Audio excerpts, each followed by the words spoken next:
Forza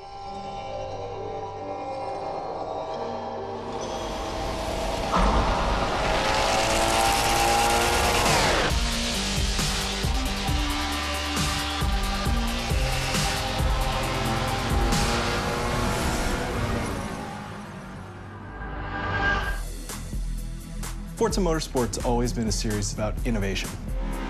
We always want to push the racing genre, so we've made huge improvements because we want to get people excited about cars in general.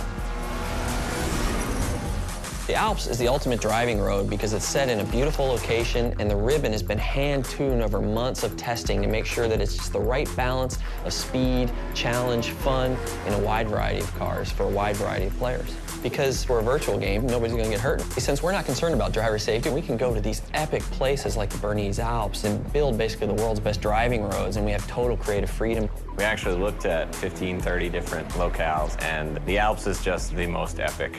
The landscape is so surreal, it's crazy. I mean, these mountains are very different from any mountains you see anywhere else. I mean, it's just, with all the jagged peaks. We are on part 1 of a trip that will take us through Switzerland and Italy as the guys from Turn 10 gather source material and basically inspired by the entire trip.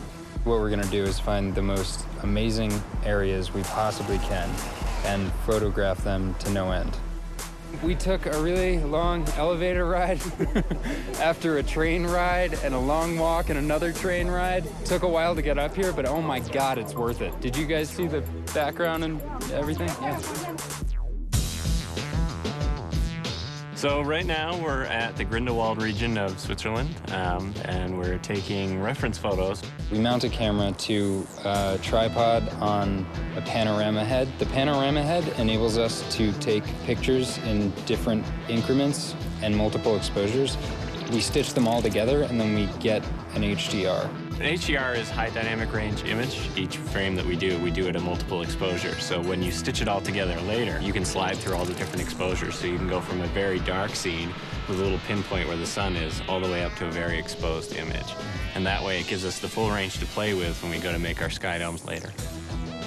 We have a pretty long production cycle, so it'll probably be about a year of full production once we get home. So we bring back all of our reference, we start modeling rough landscapes that existed there so they're fairly accurate, but we're not bound to recreate it perfectly as it exists because there isn't a track there. But we want it to be believable. It needs to fit with the other real racetracks in the game. So we create a whole backstory about how the Bernese Alps came to be. It started off as a ski resort, and roads were built for workers in the wintertime, and then this rich entrepreneur bought it and tried to build a racetrack there, but got shut down. So by creating this rich backstory, everything is there for a reason. It's believable.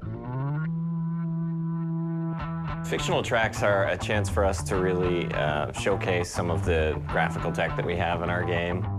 We've redone our lighting engine, and this track in particular, with its very bright snow and blooming, really shows off what our graphics engine can do. The television can only represent basically one order of magnitude of brightness, from 0 to 255, black to white, whereas the human eye in the real world can see, I think, 7 orders of magnitude of brightness, and in the real world there exists far beyond that. The sun is infinitely brighter than a white piece of paper, but on a television screen they look the same. Well, we found a way to basically reverse engineer that at full HD resolution on the Xbox 360. So what we do is we captured high dynamic range images of the world, and that gets baked back into the lighting and the reflections on the car, which means the sun is order of magnitudes brighter than a white piece of paper and is brighter than gray asphalt, which basically makes the cars look really grounded in the environment.